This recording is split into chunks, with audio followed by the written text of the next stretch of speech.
Hello students, hari ini kita akan review kembali materi chapter 1 yaitu tentang to be in simple present tense and adverb of frequency. Yang pertama akan kita bahas yaitu tentang to be in simple present tense. Jadi to be yang digunakan dalam simple present tense. We divide to be in simple present tense into three. The first is, the second the third are.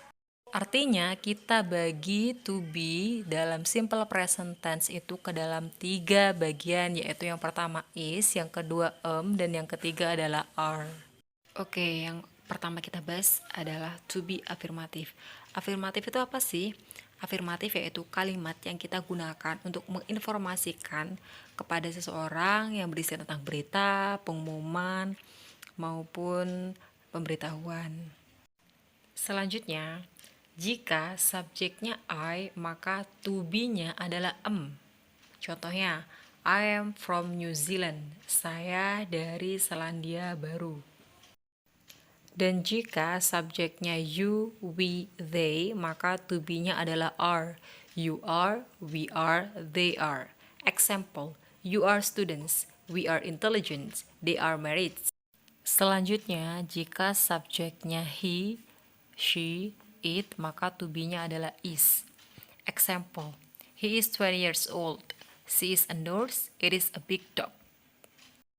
Yang kedua yaitu to be contractions. Contraction itu apa sih? Contraction itu gabungan dari dua kata. Jadi di situ terdapat dua kata atau lebih yang salah satunya dihilangkan atau beberapa katanya dihilangkan dan digabung jadi satu. Nah, berikut adalah contoh dari to be contraction. I am jadi arm, you are jadi your, he is jadi his, she is jadi she's, it is jadi its, we are jadi where, they are jadi their.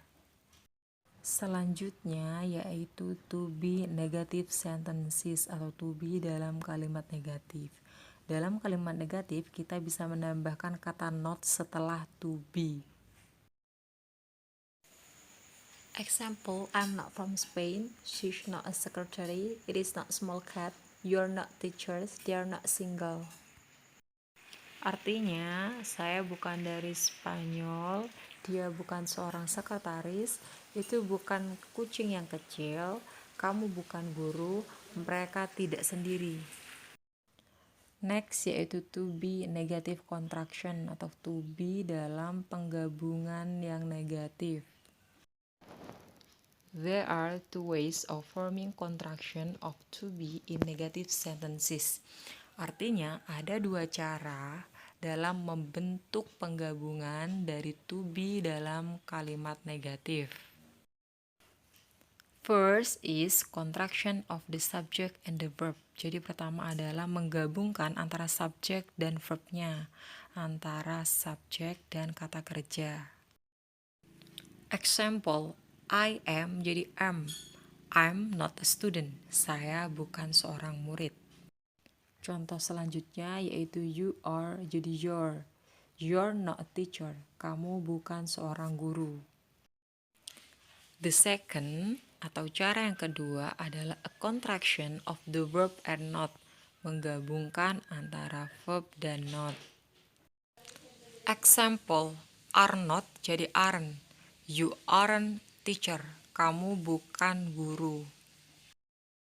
Contoh yang lainnya, is not jadi isn't. She isn't a secretary. Dia bukan seorang sekretaris. Contoh yang lainnya bisa kalian lihat pada buku paket dan buku LKS ya. Selanjutnya yang akan kita bahas adalah to be question atau to be dalam kalimat tanya. To create question with to be, you put the verb before the subject. Jadi, ketika kalian ingin membuat kalimat tanya dengan to be, kalian harus meletakkan verbnya sebelum subjeknya. Example dalam affirmative sentence. Ini contoh kalimat positifnya. You are happy. You sebagai subjek, are sebagai verb, dan happy. Nah, tetapi dalam question sentence atau kalimat pertanyaan, kita balik posisi verb dan subjeknya. Jika tadi dalam kalimat positif, subjeknya berada di depan, dalam kalimat pertanyaan subjeknya ada di bagian kedua atau di tengah. Contohnya, are you happy? Contoh selanjutnya, jika dalam kalimat positif ada kalimat yang berbunyi you are a student, kamu adalah seorang murid, maka dalam kalimat pertanyaan, kalimatnya akan berubah menjadi are you a student? Apakah kamu adalah seorang murid? Contoh selanjutnya, jika dalam kalimat afirmatif ada kalimat yang berbunyi he is a pilot, dia adalah seorang pilot, maka dalam kalimat pertanyaan to be-nya berubah posisinya. Jadi is he a pilot? Apakah dia seorang pilot? To be yang terakhir adalah to be short answer atau to be dalam jawaban pendek. We use short answer to avoid repetition when the meaning is clear.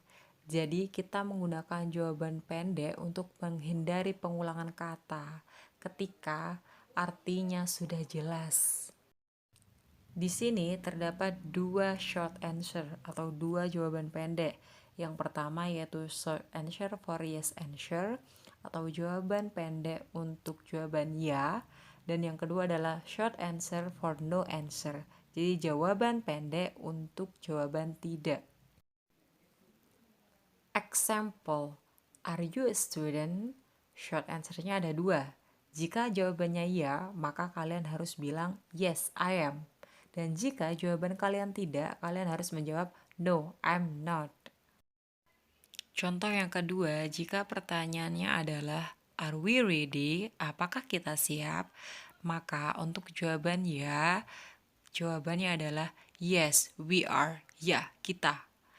Tetapi untuk jawaban tidak, maka jawabannya adalah no, we are not atau no, we aren't. Tidak, kita tidak. Artinya tidak di situ ya kita tidak siap. Jadi tidak perlu ada pengulangan kata. Nah, kemudian untuk contoh yang terakhir adalah jika pertanyaannya is he a pilot? Apakah dia seorang pilot?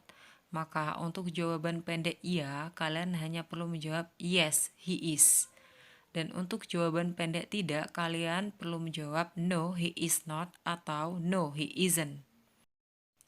Lanjut ke materi berikutnya yaitu tentang adverb of frequency.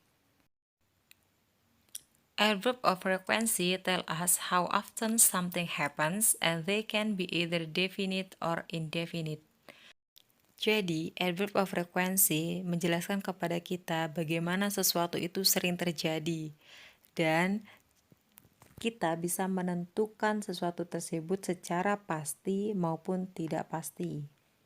Kemudian, karena di sini kita berbicara tentang repetition atau pengulangan atau aktivitas kebiasaan yang sering kita lakukan, maka dalam adverb of frequency biasanya kita hanya menggunakan simple present tense saja. Selanjutnya, dalam adverb of frequency dibagi menjadi dua bagian. Yang pertama yaitu definite adverb of frequency dan yang kedua adalah indefinite adverb of frequency. Yang pertama yaitu definite adverb of frequency, mendeskripsikan rentang waktu spesifik ketika suatu kegiatan dilakukan atau peristiwa terjadi. Example, hourly, per jam atau setiap jam, weekly, per minggu atau setiap minggu, every minute, setiap menit, once, sekali, twice, dua kali, three times, tiga kali. Jadi, dalam definite adverb of frequency, waktunya sangat jelas dan terperinci. Indefinite of frequency tidak mengungkapkan secara spesifik seberapa sering suatu kejadian dilakukan atau peristiwa terjadi. Jadi, indefinite kebalikannya definite of frequency. Example, always, selalu, usually, biasanya, often, sering, sometimes, terkadang, seldom, jarang, never, tidak pernah. Jadi dalam indefinite adverb of frequency, waktunya tidak jelas terperinci. Misalkan sering, seberapa sering kita tidak tahu. Jadi intinya dalam definite waktunya jelas ditentukan secara terperinci, sementara dalam indefinite waktunya tidak jelas, tidak dijelaskan secara terperinci, hanya secara umum saja. Oke student, mungkin cukup itu saja untuk hari ini. Semoga bermanfaat dan thank you. Wassalamualaikum warahmatullahi wabarakatuh.